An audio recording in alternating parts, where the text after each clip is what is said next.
Hello, 8th graders. This is chapter 24 for Religion, the Way of Human Dignity. This is part 1. I will be reading aloud and elaborating on pages 225 to 227. The Way of Human Dignity. Who are you? That is not an easy question to answer. You are a very unique and complex person. You are a special gift from God in our world. Now the picture there has the 4 levels that make a whole person. These are the 4 levels that make up you. You have a physical level, cultural level, personal level, and faith level. You'll want to look at the descriptions closely there and think about what makes you you in each of those 4 levels. God wants you to become a whole person and to achieve your full potential. To do so, you must know yourself. Expressing yourself is one way that you learn about who you are. You express yourself on various levels: physical, cultural, personal, and spiritual.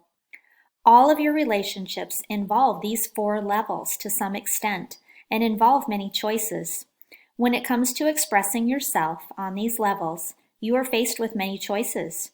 You're free to choose your hairstyle, the way you dress, your goals in life, and the extent to which you wish to have a relationship with God. Some choices are easy. Other decisions will have lifelong consequences and are thus more difficult to make. Some young people are desperate to find an answer to the question, who am I?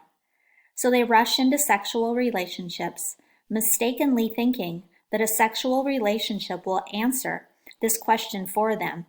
It is important for you to know yourself if you want to truly develop a relationship with someone else. It is also important to be aware of the choices that you make in relationships. The choices you make now in your relationships may lead to lifelong consequences and responsibilities. Every single choice we make, there are consequences, positive consequences, negative consequences, and lots of times somewhere in between. But it's important to really choose wisely. Page 226, A Gift of Life, Love and Life. This is a review of what we learned last year in the theology of the body, so not a lot of new information here, just a really good review for us. Sexuality includes all of the human qualities that characterize a person as male or female. Your sexuality touches all 4 levels of your person. The gift of sex is a very good and important part of your whole person. God has given you the gift of sex for 2 reasons. First, through sex, you express and deepen your love for your marriage partner. And second, sex enables you to share in God's creative love and to cooperate with God in bringing new life into the world. God wants you to understand and appreciate the gift of sex and its relationship to your whole being. God wants you to respect your own sexuality and the sexuality of others.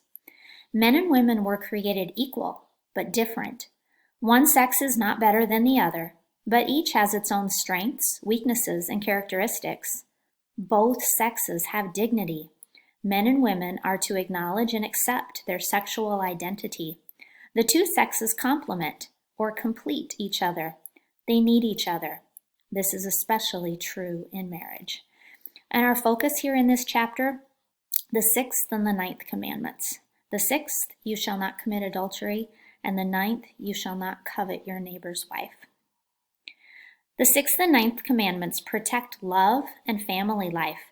They guide you in making decisions that involve the gift of sex.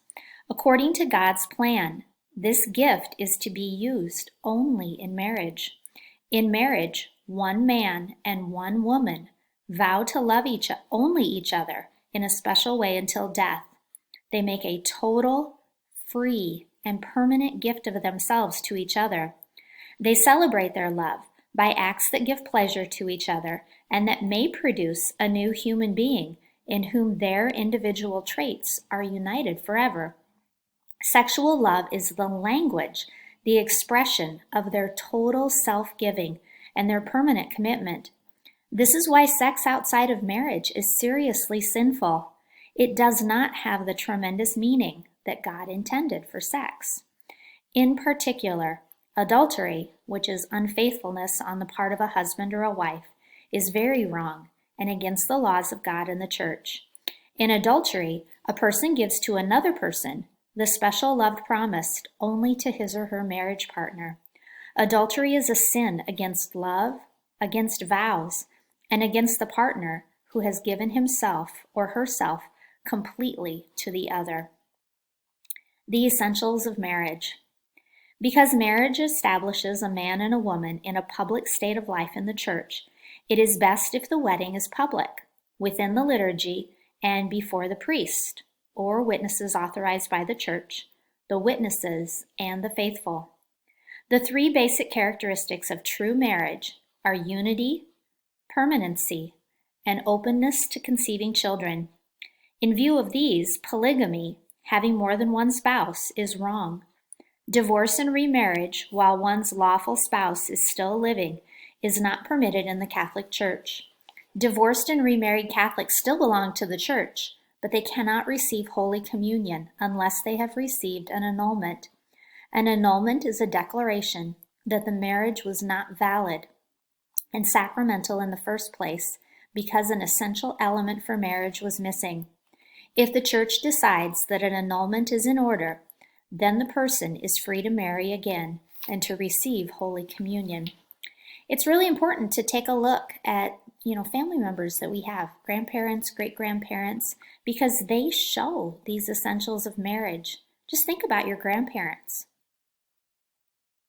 They show the basic characteristics of true marriage. There's a unity. They support each other and love one another, for better or for worse, like they said in their vows. There's permanency. Many of you have grandparents and great-grandparents who have celebrated milestones, 40, 50, 60, sometimes even more than that, years of marriage, which is just beautiful. That shows the permanency and the commitment that they have to one another. And then openness to conceiving children. You're the result of that. Your grandparents had your parents, and then your parents had you. And that's the beauty of family life. We get to have a plan. We get to be a part of that, creating life with God. Back to page 227, God knows best. God's laws are always for our own good. Misuse of the gift of sex leads to all kinds of sadness. It destroys families, damages people psychologically and emotionally, creates distrust, and spreads disease. Another evil effect of sex outside marriage is that it may result in an abortion or in a child who is not loved and cared for. We will be more likely to use sex in the right way and avoid these problems if we practice chastity. This virtue integrates and controls our sexual desires by conforming them to right reason and Christian faith. Chaste people love God more than themselves or others. They do God's will by using or controlling their sexual desires. They follow Christ, who is the model of chastity. Sometimes young people engage in sexual activity, which rightfully belongs in marriage, believing that there's no harm in it. On the other hand, people your age may fear sex and think that anything having to do with it is evil. Both of these ways of thinking are incorrect. Sexual love is beautiful and good, but it belongs only to those who are married. When you practice chastity, you see others the right way, as people made in the image of God. You remain respectful of others in your thoughts, words, and desires. Your respect shows in your speech and in your actions. It guides you to choose what to choose to read, to look at, or to listen to. Chastity keeps you from using people and robbing them of their human dignity. It helps you to be a balanced person, a whole person, a person God wants you to be. Chastity, however, calls for self-mastery. You might remember in Theology of the Body last year, love people, use things.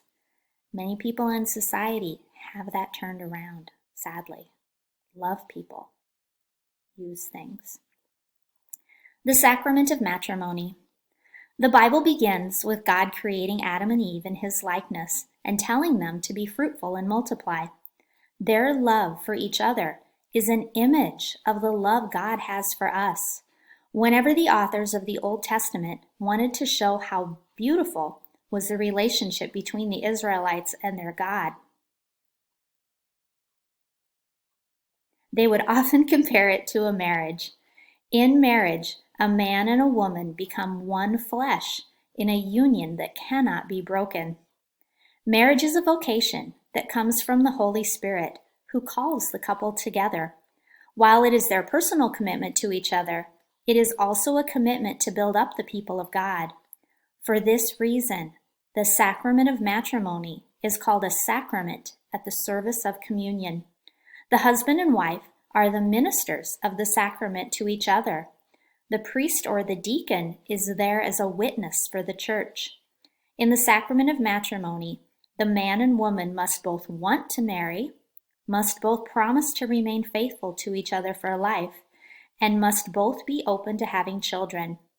Their promise has to be made freely and publicly and before a witness of the church, a priest or the deacon. Thanks for listening.